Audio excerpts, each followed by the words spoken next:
जय हिंद दोस्तों, कैसे हैं आप सब। I hope you are doing well. आज के इस लेक्चर से बच्चों हम लोग अपनी पॉलिटी को शुरू करने वाले हैं, संविधान को शुरू करने वाले हैं।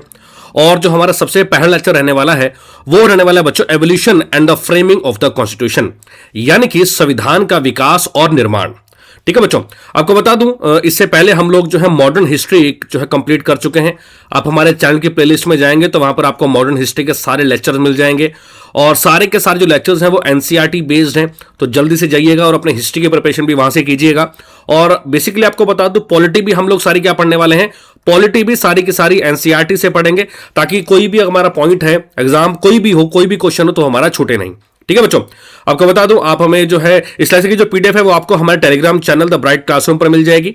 आप हमें टेलीग्राम, इंस्टाग्राम, व्हाट्सएप और फेसबुक पर भी फॉलो कर सकते हैं और सबका जो लिंक है वो आपको डिस्क्रिप्शन में मिल जाएगा। ठीक है बच्चों, देखिए इस लेक्चर से हम जो संविधान शुरू कर रहे हैं बेसिकली हम यहां पर एक तो बेसिक चीजें पढ़ेंगे, स्टार्ट करेंगे। दूसरा हम यहां पर इस लेक्चर के अंदर पर्टिकुलरली कुछ अधिनियम पढ़ेंगे, कुछ एक्ट पढ़ेंगे। जैसे आप लोगों ने हिस्ट्री में सुना था रेगुलेटिंग एक्ट 1773, उसके बारे में पढ़ेंगे। पिट्स इंडिया एक्ट 1784, उसके बाद चार्टर एक्ट 1813, चार्टर एक्ट 1833 और चार्टर एक्ट 1853। ठीक है, ये बेसिकली 5-6 जो एक्ट्स हैं हम 5-6 जो अधिनियम हैं जो ब्रिटिशर्स लेकर आए थे उन सब के बारे में हम लोग इस लेक्चर के अंदर पढ़ेंगे। और जो नेक्स्ट पार्ट रहेगा वहां पर बचे हुए जो हमारे जो अधिनियम है उन सबको क्लियर कर लेंगे। ठीक है बच्चों, तो चलिए आइए आज का जो हमारा टॉपिक है उसे शुरू करते हैं। तो देखिए ये तो बात सबको पता है कि जो इंडियन कॉन्स्टिट्यूशन है, भारत का जो संविधान है वो विश्व का सबसे लंबा संविधान है, विश्व का सबसे बड़ा संविधान है। लेंथेस्ट जो रिटन कॉन्स्टिट्यूशन है भारत का।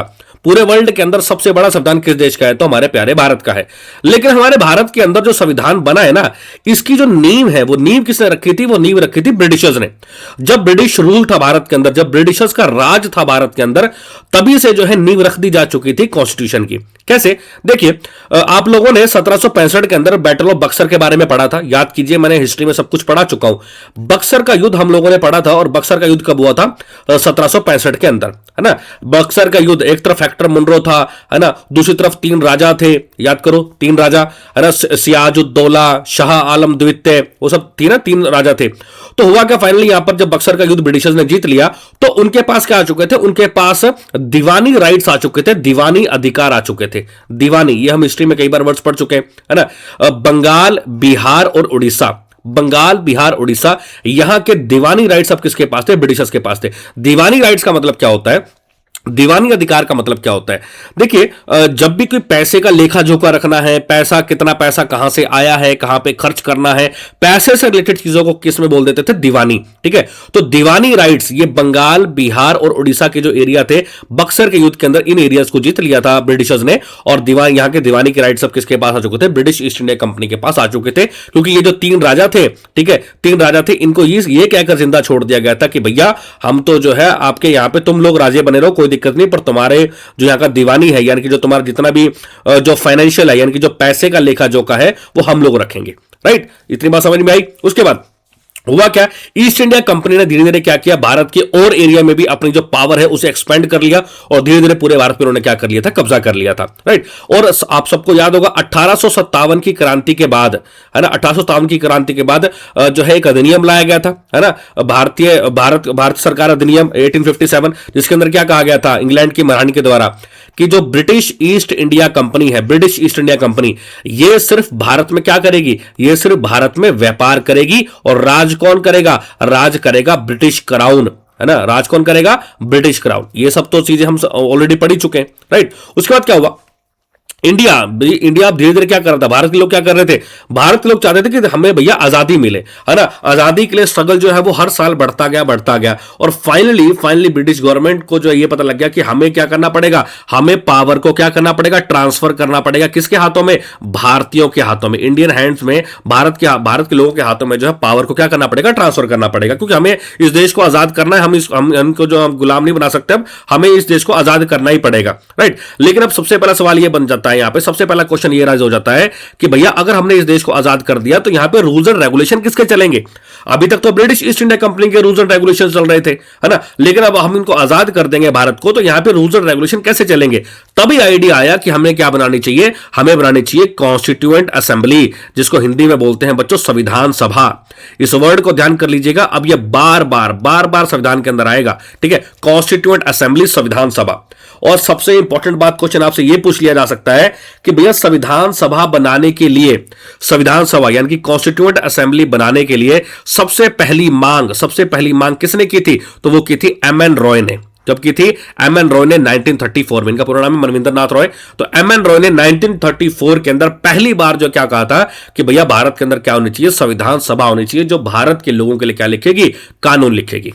राइट बच्चों, इतनी बात समझ में आ गई। दूसरी इंपॉर्टेंट बात क्या है, there were many developments prior to the formation of constituent assembly and Indian independence. क्या कहता है कि भारत की आजादी और संविधान सभा बनने से पहले भी बहुत सारे डेवलपमेंट भारत के अंदर हुए थे। यह वही इशारा कर रहा है कि हम अब क्या करेंगे, एक एक करके अधिनियम पढ़ेंगे भारत के, है ना। भारत के अंदर जो ब्रिटिश राज के अंदर जो अधिनियम लाए गए थे, regulating act 1773, पिट्स India act, charter act 1833, 1853, 3 charter act आए हैं, 1813, 1833 और 1853, ठीक है। इन सब के बारे में कहता हम पढ़ेंगे, क्योंकि भैया इनका बहुत ही मेजर इंपॉर्टेंट रोल रहा है भारत के अंदर, ठीक है। भारत के अंदर जो ब्रिटिश गवर्नमेंट की जो स्थापना हुई उसके अंदर बहुत ही इंपॉर्टेंट रोल रहा है इन सब अधिनियमों का, ठीक है बच्चों। अब हम सबसे पहले देखते हैं सबसे पहला अधिनियम कौन सा है। तो सबसे पहला जो हम पढ़ने वाले हैं बच्चों वो है द रेगुलेटिंग एक्ट 1773। इसको आप हिंदी में कैसे बोल सकते हैं, इसको हम हिंदी में बोलेंगे द रेगुलेटिंग एक्ट को बोलते हैं अधिनियम, ठीक है। हिंदी इंग्लिश दोनों में पढ़ेंगे, कंफ्यूज बिल्कुल नहीं होना है। रेगुलेटिंग को हिंदी में रेगुलेटिंग ही कहेंगे और एक्ट को हिंदी में बोलते हैं अधिनियम। तो रेगुलेटिंग अधिनियम 1773, ठीक है। अब इसके अंदर क्या था उसके बारे में जानते हैं बच्चों। देखिए ये ब्रिटिश गवर्नमेंट द्वारा, ब्रिटिश सरकार द्वारा लाया गया पहला अधिनियम था। ये सबसे इंपॉर्टेंट चीज है कि भैया अंग्रेज जो है सन 1600 में भारत में आए थे, 1947 में उन्होंने भारत को आजाद कर दिया था, ठीक है। लेकिन सबसे पहला अधिनियम ब्रिटिश सरकार कब लेकर आई थी, तो 1773, रेगुलेटिंग एक्ट 1773 में जो है इसे लाया गया था। बेसिकली इनका मेन मकसद इसको लाने के लिए यह था कि जो ब्रिटिश सरकार थी, ब्रिटिश गवर्नमेंट थी जो कि लंदन के अंदर बैठी हुई थी, वो क्या करना चाहती थी, वो ईस्ट इंडिया कंपनी को रेगुलेट करना चाहती थी, ईस्ट इंडिया कंपनी को जो है कंट्रोल करना चाहती थी। वो नहीं चाहती थी कि ये अपने हिसाब से सारा कुछ काम करते रहे, राइट। उसके बाद दूसरा इंपॉर्टेंट क्या था, इस अधिनियम के तहत ब्रिटिश पार्लियामेंट ने, ब्रिटेन की जो संसद थी ना, ब्रिटेन की संसद ने यह क्लियर कर दिया था कि भैया ईस्ट इंडिया कंपनी के कंट्रोल में जितने भी भारत की सीमाएं हैं वहां पर कानून बनाना है, जो भी प्रशासन की व्यवस्था है, यानी कि जो भी एडमिनिस्ट्रेशन है, जो भी प्रशासन है, उसके ऊपर कानून कौन बनाएगा, ब्रिटिश पार्लियामेंट बनाएगी। समझो इस बात को कि भैया ये हमारा प्यारा भारत है, ठीक है, और ये रहा इंग्लैंड, ठीक है। अब हमारे प्यारे भारत के ऊपर जो है कौन सी कंपनी राज करने आ गई है, ब्रिटिश ईस्ट इंडिया कंपनी, ठीक है। और ये तो व्यापारिक कंपनी थी, लेकिन धीरे धीरे इसने क्या कर लिया था, भारत के ऊपर राज करना शुरू कर दिया था। और इंग्लैंड के अंदर क्या है, ब्रिटेन की सरकार है। ब्रिटेन की सरकार अधिनियम पारित करती है, रेगुलेटिंग अधिनियम 1773, और वो क्यों पारित करती है कि भारत के लोगों के लिए पहले कानून बना रहे थे ब्रिटिश ईस्ट इंडिया कंपनी, लेकिन नहीं, अब कानून कौन बनाएगा, ब्रिटेन की सरकार बनाएगी, है ना। यहां की जो प्रशासन है उसको अब कौन देखेगा, तो ब्रिटेन की सरकार देखेगी, क्लियर। और इसी अधिनियम के तहत क्या कर दिया गया था, जो बंगाल का गवर्नर होता था, देखो उस टाइम पे 3 मेन प्रेसिडेंसी थी, है ना। कौन कौन सी थी, एक तो थी बंगाल, ठीक है, एक थी बॉम्बे और एक थी मद्रास। 3 प्रेसिडेंसी थी, हिस्ट्री में हमने ये सब पढ़ा है, ठीक है। तो इन्होंने क्या किया, अच्छा तीनों के अंदर गवर्नर होते थे, governor of Bengal, governor of Bombay and governor of Madras. तो इन्होंने क्या किया, जो बंगाल का जो गवर्नर था ना, बोल दिया कि अब ये बंगाल का जो गवर्नर होगा इसे हम कहेंगे गवर्नर जनरल ऑफ बंगाल। क्या बोल दिया, गवर्नर जनरल ऑफ बंगाल, यानी कि ये बॉम्बे वाले गवर्नर से और मद्रास वाले गवर्नर का सुपीरियर होगा, इनका दादा होगा ये, ठीक है। ये दोनों बॉम्बे और मद्रास वाले इसी के अंडर काम करेंगे, ठीक है। और दूसरी इंपॉर्टेंट बात इन्होंने क्या किया, एक एग्जीक्यूटिव काउंसिल बना दी। एग्जीक्यूटिव काउंसिल का मतलब होता है बच्चों कार्यकारी परिषद, ठीक है, कार्यकारी परिषद बना दी। और यह कह दिया कि इस परिषद के अंदर 4 मेंबर होंगे, जिसमें से एक गवर्नर जनरल भी होगा। 4 मेंबर्स होंगे जिसके अंदर एक गवर्नर जनरल भी होगा। यानी कार्यकारी परिषद काम क्या करेगी, कार्यकारी परिषद यह देखेगी कि भारत के अंदर नियम कानून कौन से ठीक है, कौन से हैं, कैसे बदलाव करना है, ताकि वो ब्रिटेन की पार्लियामेंट को क्या दे सके, सजेशन दे सके, ठीक है बच्चों। उसके बाद आपको बता दूं जो लॉर्ड वैरन हेस्टिंग थे, लॉर्ड वैरन हेस्टिंग यही भारत यानी कि बंगाल के क्या बने थे, पहले गवर्नर जनरल बने थे। क्वेश्चन आपसे पूछ लिया जाए कि भैया ये बताइए, आपने अभी कहा कि बंगाल के गवर्नर को बंगाल का जो है गवर्नर जनरल बना दिया, तो क्वेश्चन पूछेगा कि बंगाल का पहला गवर्नर जनरल कौन था, तो जवाब क्या हो जाएगा, Lord Warren Hastings, Lord Warren Hastings. ठीक है, अच्छा, ये जो रेगुलेटिंग अधिनियम 1773 था, इसी के तहत क्या किया गया था, भारत के अंदर सुप्रीम कोर्ट की स्थापना की गई थी। भारत के अंदर क्या की गई थी, सुप्रीम कोर्ट की स्थापना की गई थी। और कहां पर की गई थी, तो बच्चों ये की गई थी कलकत्ता में। ठीक है, कब स्थापना की गई थी, 1774 में। कंफ्यूज मत होना, रेगुलेटिंग अधिनियम वो लाया गया था 1773 में। ठीक है, लेकिन इसी अधिनियम के तहत सुप्रीम कोर्ट की स्थापना कब की गई थी, तो वो की गई थी 1774 में की गई थी। कहां पर की गई थी, कलकत्ता में। और उसमें यह कहा गया था कि यहां पर एक तो होगा चीफ जस्टिस, एक होगा चीफ जस्टिस और 3 होंगे अन्य जजेस, और जो 3 अन्य जज होंगे। ठीक है ना। और क्वेश्चन आपसे पूछ लिया जाए कि उस टाइम पर सबसे पहले चीफ जस्टिस किसको बनाया गया था, तो उनका नाम है सर एलिजा इम्फे। क्या नाम है, सर एलिजा इम्फे। नोट करके पॉइंट बना लेना, क्वेश्चन पूछ लेगा कि भैया भारत के सुप्रीम कोर्ट के पहले न्यायाधीश, आजादी से पहले की बात कर रहा जब सुप्रीम कोर्ट बना था, तो उनका नाम क्या हो जाएगा, सर एलिजा इम्फे। ठीक है, उसके बाद नेक्स्ट पॉइंट क्या कहता है, this act initiated administrative centralization in India. क्या कहना चाहता है कि इस अधिनियम की सहायता से क्या हुआ कि भारत के अंदर एडमिनिस्ट्रेटिव सेंट्रलाइजेशन लाया गया। इसको हिंदी में बोलते हैं बच्चों प्रशासनिक केंद्रीयकरण, केंद्रीयकरण कह सकते हो आप। प्रशासनिक केंद्रीयकरण का मतलब क्या हुआ कि भैया अब पूरे भारत के अंदर प्रशासन कैसा होगा, कहां पर कितने पुलिस स्टेशन होंगे, कहां पर कौन सा डिपार्टमेंट बनेगा, अब सेंटर लेवल पे बैठ के जो है इसके बारे में फैसला किया जा सकता है। अब ऐसा नहीं है कि किसी स्टेट में क्या चल रहा है और किसी स्टेट में क्या चल रहा है, तो ऐसा नहीं होगा। सेंटर लेवल पे बैठ के जो है इसके ऊपर क्या किया जाएगा, फैसला कर लिया जाएगा। ठीक है, अच्छा, जो गवर्नर जनरल ऑफ बंगाल था, बंगाल का जो गवर्नर जनरल था, उसको सुपीरियर बनाया गया था कि भैया तुम जो है माई बाप हो किसके, मद्रास गवर्नर के भी और बॉम्बे गवर्नर के भी। ठीक है, और हालांकि मद्रास और बॉम्बे वाले इंडिपेंडेंट थे, लेकिन इनके ऊपर माई बाप कौन बैठ चुका है, गवर्नर जनरल ऑफ बंगाल। ठीक है, उसके बाद नेक्स्ट इंपॉर्टेंट क्या पॉइंट कहता है, court of directors were asked to report on revenue, military and civil affairs of company in India to British government. क्या कहना चाहता है कि उस टाइम पर एक कोर्ट ऑफ डायरेक्टर्स भी थी। ठीक है, कोर्ट ऑफ डायरेक्टर्स को क्या कहा गया कि भैया आप जो है ब्रिटिश सरकार को रिपोर्ट करोगे किन मैटरों पे, रेवेन्यू राजस्व के मैटर पे, मिलिट्री सेना के मैटर पे, और कोई भी सिविल अफेयर है। ठीक है, सिविल अफेयर समझ गए ना, नॉर्मली किसी का झगड़ा, नॉर्मली किसी की जमीन वगैरह का विवाद है ना, कुछ इस तरह के विवाद है। ठीक है, तो उनके ऊपर ये कोर्ट ऑफ डायरेक्टर्स की टीम क्या करेगी, सीधा रिपोर्ट करेगी किसको, ब्रिटिश सरकार को, ताकि इनको ये पता चलता रहे कि हाँ हम बैठे तो लंदन में, लेकिन भारत के अंदर सब कुछ चल रहा है, सब कुछ ठीक चल रहा है। ठीक है बच्चों, तो ये था रेगुलेटिंग एक्ट 1773। आई गेस सारा का सारा समझ में आ गया होगा। नेक्स्ट जो अधिनियम आता है बच्चों, वो आता है पिट्स इंडिया एक्ट 1784। पिट्स इंडिया एक्ट 1784, आपको बता दूं इसका नाम पिट्स इंडिया इसलिए रखा गया क्योंकि पिट्स जो है बंदे का नाम है। उस टाइम पर जो ब्रिटिश प्रधानमंत्री था ना, ब्रिटिश प्रधानमंत्री, उसका नाम था विलियम पिट। क्या नाम था, विलियम पिट। उसी के नाम पे इस अधिनियम का नाम रखा गया। नाम क्या था, पिट्स इंडिया एक्ट। अब इसके अंदर क्या कहता है, देखिए पिट्स इंडिया एक्ट इसलिए लाया गया था ताकि जो रेगुलेटिंग एक्ट 1773 लाया गया था ना, उसके अंदर जो जो कमियां थी वो इस अधिनियम के तहत दूर करनी थी। क्योंकि ऑब्वियस ही बात है, रेगुलेटिंग एक्ट 1773 पहली बार लाया गया था तो उसके अंदर कुछ कमियां भी थी। ठीक है, उन कमियों को दूर करने के लिए कौन सा अधिनियम लाया गया था, पिट्स इंडिया एक्ट जो है लाया गया था। यहां पे लिखा ना रेक्टिफाई का मतलब होता है सुधार करना। ठीक है, तो हुआ क्या, this act made the commercial function of the company separate from political function. क्या कहता है, इसने क्या किया, इस अधिनियम ने यह कह दिया कि भैया ये जो ब्रिटिश ईस्ट इंडिया कंपनी है ना, इसके कमर्शियल फंक्शन यानी कि वाणिज्य यानी कि व्यापार से संबंधित जो काम है वो अलग होगा, और पॉलिटिकल फंक्शन यानी कि राजनीतिक जो फंक्शन है, किसी राजा को अपने अधीन करना है, किसी राजा से कोई बात करनी है, ठीक है, इस तरह की चीजें ये अलग होंगी। ठीक है ना। अब यहां पर क्या कर दिया गया, जो कोर्ट ऑफ डायरेक्टर्स थे, कोर्ट ऑफ डायरेक्टर्स, ठीक है, इनको तो कह दिया गया कि भैया आप कमर्शियल फंक्शन जो है उनको देखोगे, है ना, जो व्यापार से रिलेटेड है। कमर्शियल का मतलब होता है वैसे वाणिज्य। ठीक है, जो व्यापार से रिलेटेड काम है, जो वाणिज्य से रिलेटेड काम है ना, जो पैसे से रिलेटेड काम है, ट्रेड से रिलेटेड काम है, वो तो आप देखोगे। ठीक है, और दूसरी बात, जो बोर्ड ऑफ कंट्रोल था, बोर्ड ऑफ कंट्रोल जिसके अंदर 6 मेंबर्स हुआ करते थे, इनको बोल दिया गया कि भैया आप क्या देखोगे, आप देखोगे पॉलिटिकल अफेयर्स यानी कि राजनीतिक मामलों को देखोगे। यानी कि अब इस चीज का ध्यान रखना, कोर्ट ऑफ डायरेक्टर्स क्या देखेंगे? कमर्शियल फंक्शन देखेंगे, है ना, पैसा व्यापार से रिलेटेड देखेंगे।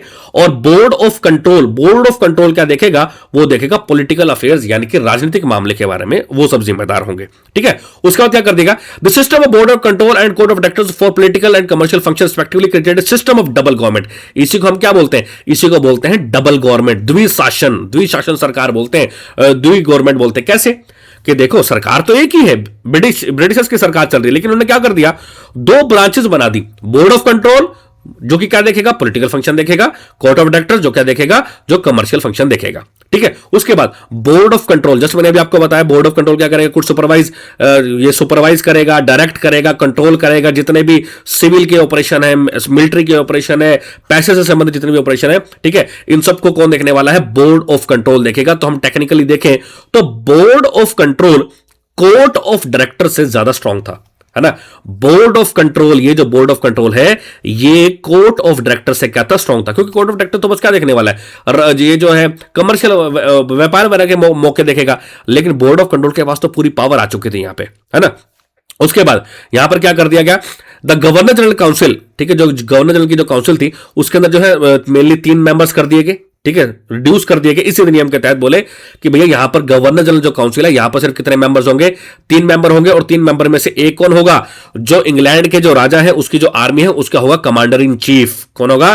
Commander in chief. ठीक है, ताकि वो क्या कर सके? इंडिया के अंदर जो गवर्नर जनरल की जो स्थिति है, जो पोजीशन है उसकी, जो उसका वर्चस्व है, उसे बनाए रखे। ठीक है, और ये जो कमांडर इन चीफ होगा, इसी के पास क्या होगा? इसी के पास होगा कास्टिंग वोट की पावर, वोट डालने की पावर भी इसके अंदर होगी। यानी कि कुछ भी अगर फैसला करते हैं, ठीक है, गवर्नर जनरल काउंसिल के अंदर, गवर्नर जनरल की जो परिषद के अंदर कोई भी फैसला करते हैं, ठीक है, तो 3 मेंबर्स है, 3 मेंबर्स के अंदर एक सेनापति भी है। तो सेनापति का मतलब ये नहीं है कि भाई इसको वोट डालने का अधिकार नहीं है, नहीं भैया, इसको वोट डालने का क्या होगा? पूरा अधिकार होगा। ठीक है ना। और जैसे कि मैंने आपको बताया, ये जो पिट्स इंडिया एक्ट है, इसका नाम किसके नाम पे रखा गया था? विलियम पिट के नाम पे रखा गया था, जो कि उस टाइम पे क्या थे?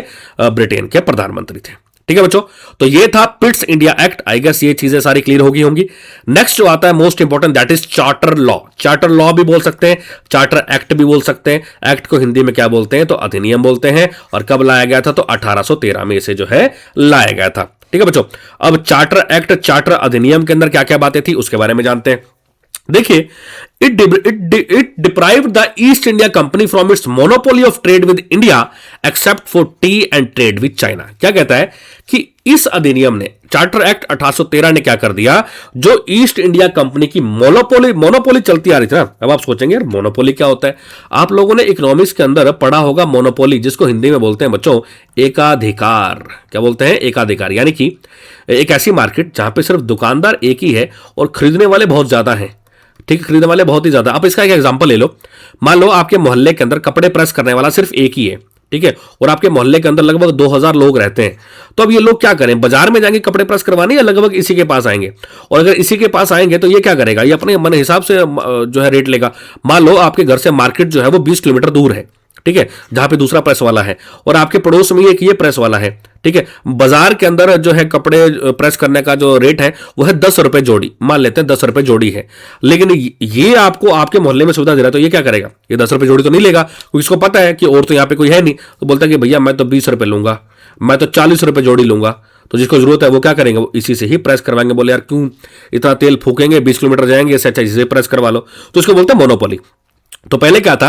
पहले ईस्ट इंडिया कंपनी, जो ईस्ट इंडिया कंपनी थी, उनकी मोनोपोली थी, उनका एकाधिकार था। ठीक है, सिर्फ वही चाइना के साथ ट्रेड कर सकते थे। ठीक है, सिर्फ वही जो है चाय का व्यापार कर सकते थे भारत में। ठीक है, वही सिर्फ चावल का व्यापार कर सकते थे, वही कपास का व्यापार कर सकते थे, और कोई भी कंपनी भारत में ऐसा नहीं कर सकती थी। लेकिन इस अधिनियम के तहत यह बोल दिया गया कि ईस्ट इंडिया कंपनी के अलावा और कंपनियां भी भारत में आकर क्या कर सकती है? भारत में आकर व्यापार कर सकती है। लेकिन चाय का व्यापार और चाइना का व्यापार ये सिर्फ ईस्ट इंडिया कंपनी ही करेंगी, और कोई कंपनी नहीं कर सकती। समझ रहे हो? कोई भी कंपनी इंडिया में जाए व्यापार करे, हमें कोई दिक्कत नहीं है, लेकिन चाय का व्यापार और चाइना के साथ व्यापार सिर्फ कौन करेगा? सिर्फ ईस्ट इंडिया कंपनी करेगी। क्लियर इतना मुद्दा। उसके बाद the act regulated the companies territorial revenues and commercial profit. क्या कहता है कि इस अधिनियम ने क्या कर दिया, इस अधिनियम ने जो टेरिटोरियल रेवेन्यूज थी, जो सीमाओं पर जो इनको पैसा मिलता है, टेरिटोरियल मतलब जो प्रॉपर जो सीमा होती है ना, रेवेन्यू का मतलब क्या होता है, रेवेन्यू का मतलब होता है बच्चों राजस्व, ठीक है। तो जो सीमाओं पर जो राजस्व इकट्ठा होता है, ठीक है, जो कमर्शियल प्रॉफिट आते हैं, जो वाणिज्य जो बिजनेस से जो मुनाफा आता है, उन सबको क्या कर दिया, रेगुलेट कर दिया कि भाई कितना मुनाफा आ रहा है, प्रॉपर उसका हिसाब किताब रखो, हमें दिखाओ क्या करना है, कैसे करना है, ठीक है। और इन्होंने क्या बोल दिया कि भैया इस अधिनियम के तहत जो टेरिटोरियल रेवेन्यू है, ठीक है, और जो कमर्शियल प्रॉफिट है, इनकी अकाउंट बुक अलग अलग होना चाहिए। ऐसा नहीं है कि तुमने एक ही कॉपी लगा रखी है और उसी में टेरिटोरियल रेवेन्यू के बारे में लिख रहे हो, उसी में कमर्शियल प्रॉफिट के बारे में लिख रहे हो और सारा घोच पोच बना दिया। नहीं नहीं नहीं, बोले टेरिटोरियल जो रेवेन्यू है उसकी अलग कॉपी होगी, ठीक है, उसका अलग अकाउंट होगा, और जो कमर्शियल प्रॉफिट है उसका क्या होगा, अलग अकाउंट होगा, ठीक है। दूसरा, इसी अधिनियम में क्या बोल दिया गया, जो क्रिश्चियन मिशनरीज हैं, क्रिश्चियन मिशनरीज का मतलब होता है वे लोग जो ईसाई धर्म का प्रचार करते हैं, है ना। तो जो ईसाई धर्म का प्रचार करने वाले लोग हैं वो इंडिया में आ सकते हैं और यहां पर आकर अपना काम कर सकते हैं, ईसाई धर्म का प्रचार कर सकते हैं, कोई भी दिक्कत वाली बात नहीं है, ये इसी अधिनियम में बोल दिया गया।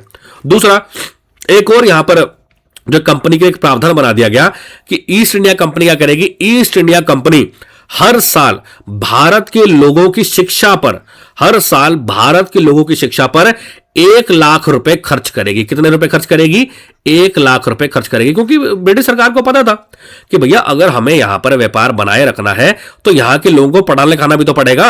अगर हम यहां के लोगों को पढ़ाएंगे लिखाएंगे नहीं तो भैया काम कैसे चलेगा। तो इन्होंने ईस्ट इंडिया कंपनी को कहा कि भैया तुम हर साल क्या करोगे, हर साल 1 लाख रुपए यहां के लोगों की जो एजुकेशन है उसके ऊपर क्या करोगे, खर्च करोगे, राइट। 1813 के चार्टर अधिनियम ने पहली बार भारत में ब्रिटिश क्षेत्रों की संवैधानिक स्थिति को स्पष्ट रूप से परिभाषित किया। यानी कि पहली बार इसने बताया कि भैया जो ब्रिटिश टेरिटरीज है वो है कितनी बेसिकली, है ना। The charter act 1830 was for first time explicitly defined the constitutional position of British territories in India. कि भैया यहां पर क्या हुआ कि लोगों को अपने कुछ अधिकारों के बारे में पता चला, है ना, कि हां भी शिक्षा भी जरूरी है, व्यापार में ऐसे करना है वैसे करना है। तो ये सब कैसे पता चला, तो ये सब चार्टर एक्ट, चार्टर अधिनियम 1813 से ही पता चला, ठीक है बच्चों। आई गेस यहां तक चीजें सारी क्लियर होंगी। नेक्स्ट जो आता है बच्चों वो आता है हमारा charter act 1833, charter act 1833, charter act of 1833, ठीक है। अब इसके अंदर क्या था उसके बारे में जानते हैं। तो देखिए, इससे पहले जो चार्टर अधिनियम लाया गया था 1833 में, ठीक है, उसको रिन्यू करने के लिए इस अधिनियम को लाया गया था। चार्टर अधिनियम 1833 को जो है ईस्ट इंडिया कंपनी के लिए लाया गया था, ब्रिटिश पार्लियामेंट ने इसे पास किया था, ठीक है। अब यहां पर क्या बोल दिया गया कि जो ईस्ट इंडिया कंपनी है, ईस्ट इंडिया कंपनी वो सिर्फ एक अब कमर्शियल बॉडी नहीं है, यानी कि वो अब सिर्फ एक वाणिज्य बॉडी नहीं है, ठीक है। All it's commercial function were taken away and making it N administrative body working on behalf of the British government. यानी कि ये बोल दिया गया कि भैया अब आप सिर्फ यहां पे पैसा कमाने के लिए नहीं हो, वो हम अपने आप देख लेंगे। ब्रिटिश ईस्ट इंडिया कंपनी अब भारत के अंदर प्रशासन भी संभालेगी, प्रशासन को भी देखेगी। भैया हम तो बैठे हैं लंदन में, ठीक है, हमें क्या पता प्रशासन कैसे संभाले, ठीक है, हमारे पास रिपोर्टें आ रही हैं पर हो सकता है उनमें कुछ गड़बड़ी भी हो। तो बोले अब इस अधिनियम के तहत जो ईस्ट इंडिया कंपनी है वो क्या करेगी, वो प्रशासनिक इकाई बन चुकी है भारत की, वो भारत का प्रशासन संभालेगी। और फाइनली यहां पर क्या कर दिया गया, पहले सबसे बड़ी पोस्ट क्या थी, सबसे बड़ी पोस्ट थी गवर्नर जनरल ऑफ बंगाल, है ना, यही तो माई बाप था, यही तो माई बाप था सबका।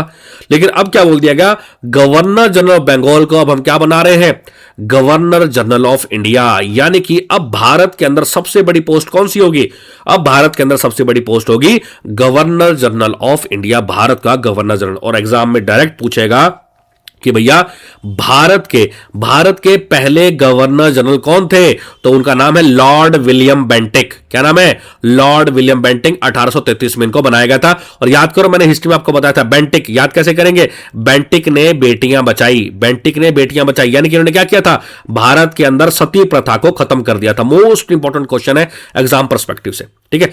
अभी जस्ट मैं थोड़ी देर पहले आपको क्या बताया, बंगाल के पहले गवर्नर, है ना, बंगाल के पहले गवर्नर जनरल, बंगाल के पहले गवर्नर जनरल, तो उनका नाम क्या था, हेस्टिंग। क्या नाम था, हेस्टिंग, ठीक है। वैसे आपसे क्वेश्चन पूछ लिया जाए कि भैया भारत के पहले गवर्नर जनरल, तो नाम क्या हो जाएगा, Lord William Bentinck, Lord William Bentinck, ठीक है बच्चों।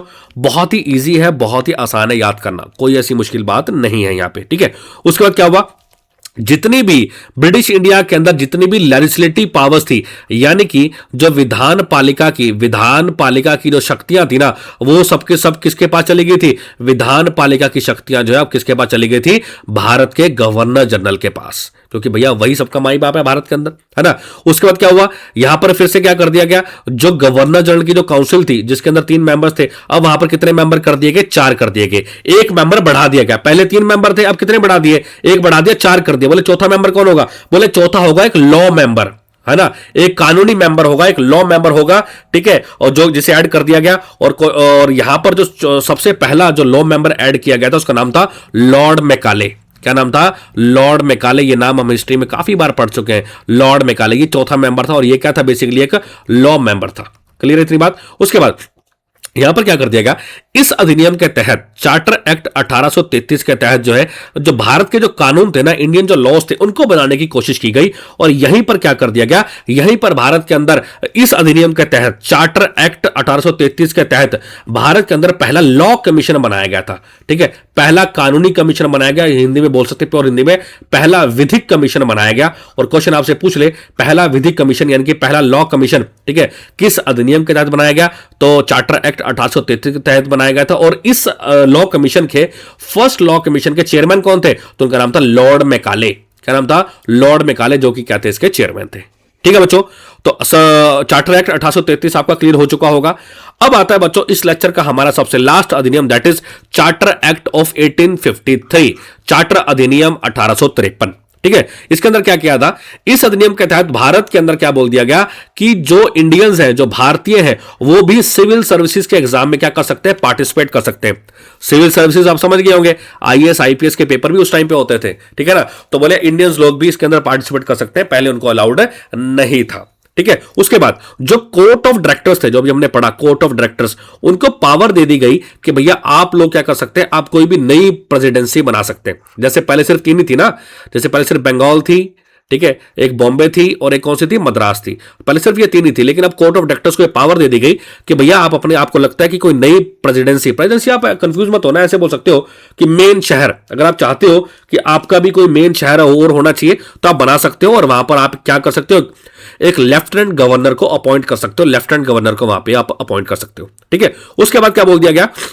उन्होंने ये बोल दिया कि this made executive and legislative function of governor general council as separate subjects. ठीक है, separate legislative councils of governor general was established. क्या कहना चाहता है कि उन्होंने ये कहा कि जो गवर्नर जनरल की जो परिषद है ना, गवर्नर जनरल की जो परिषद है, ठीक है, उनके जो सब्जेक्ट्स हैं उनको अलग अलग कर दिया गया। यहां पर 2 अलग अलग तरह के जो क्या कर दिया गया, फंक्शंस के लिए बना दी गई। एक एग्जीक्यूटिव, एग्जीक्यूटिव का मतलब होता है बच्चों, एग्जीक्यूटिव का मतलब होता है कार्यपालिका।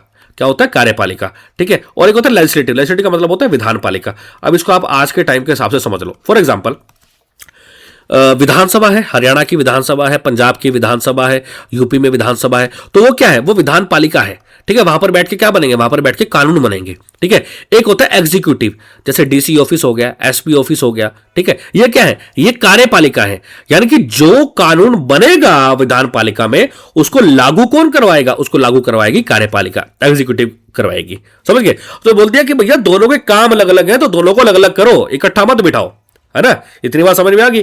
तो सेपरेट लेजिस्लेटिव काउंसिल, तो अलग से एक विधान पालिका की जो परिषद थी, विधान पालिका परिषद जो थी गवर्नर जनरल की, उसे क्या बना? उसे बनाया गया। ठीक है, 6 new members as legislative councillors were added. Out of the 6 members 4 were appointed by provincial governments. क्या कहना चाहता है कि भैया अब कार्यपालिका अलग कर दी, विधान पालिका अलग कर दी, और विधान पालिका अलग से बनाई गई, और वहां पर 6 मेंबर्स को क्या कर दिया गया? 6 मेंबर्स को जो है नॉमिनेट कर दिया गया। और उन 6 मेंबर्स में से 4 मेंबर कौन थे? प्रोविंशियल गवर्नमेंट के थे, यानी कि जो प्रांतीय सरकारें थी, प्रांतीय सरकारें यानी कि जो स्टेट्स में उस टाइम के, मान लो ये हमारा प्यारा भारत है, ठीक है, तो हमारे भारत के अंदर अलग अलग जगह राज्यों की सरकारें भी थी, तो जो अलग अलग जो सरकारें थी वहां से 4 सदस्य लिए गए थे प्रांतों से। आज की डेट में हम राज्य बोलते हैं, उस टाइम पर बोलते थे प्रांत, यानी कि स्टेट, यानी कि प्रोविंशियल, प्रोविंस, और आज की डेट में हम क्या बोलते हैं? स्टेट। क्लियर है इतनी बात? उसके बाद जो कोर्ट ऑफ डायरेक्टर्स की जो स्ट्रेंथ थी, कोर्ट ऑफ डायरेक्टर्स पहले कितने हुआ करते थे? पहले हुआ करते थे 18, और अब कितने होंगे? अब होंगे 24। इनकी जो है गिनती भी बढ़ा दी, पहले 18 थे अब 24 होंगे। दूसरा, right of casting vote was given to the presiding officer, यानी कि जो कोर्ट ऑफ डायरेक्टर्स के अंदर जो अध्यक्ष था, जो प्रिसाइडिंग ऑफिसर था, उसको भी अब क्या बोल दिया गया कि भैया अब तुम्हें भी वोट डालने का पूरा क्या है, वोट डालने का पूरा पूरा अधिकार है। ठीक है बच्चों, तो ये था चार्टर एक्ट 1853। बिल्कुल भी कंफ्यूज होने की जरूरत नहीं है, कहीं पर भी अगर कोई भी डाउट हो तो आप कमेंट बॉक्स में कमेंट करके पूछ सकते हैं। ठीक है बच्चों, और ये अगले लेक्चर के अंदर भी कुछ एक अधिनियम है, उसके बाद आपको संविधान और अच्छे समझ में आने लग जाएगा। लेकिन स्टार्टिंग के अंदर क्या होता है, ये अधिनियम पढ़ने बड़े ही जरूरी है, क्योंकि आगे चलकर ये आपको परेशान करेंगे कि यार वो कौन सा अधिनियम था, कब कैसे क्या हुआ था। तो स्टार्टिंग के अंदर नेक्स्ट लेक्चर के अंदर भी आपको थोड़े से अधिनियम और पढ़ने पड़ेंगे, उसके बाद हम प्रॉपर संविधान की दिशा पे चल पड़ेंगे। ठीक है बच्चों, आई गेस कि आपको वीडियो अच्छा लगा होगा। वीडियो अच्छा लगे तो लाइक एंड शेयर जरूर कीजिएगा और चैनल को सब्सक्राइब जरूर कीजिएगा। ठीक है, और आप हमें टेलीग्राम, इंस्टाग्राम, व्हाट्सएप और फेसबुक पर भी फॉलो कर सकते हैं। ठीक है बच्चों, चलिए मिलते हैं बच्चों नेक्स्ट लेक्चर के अंदर। Thank you so much. जय हिंद, जय भारत।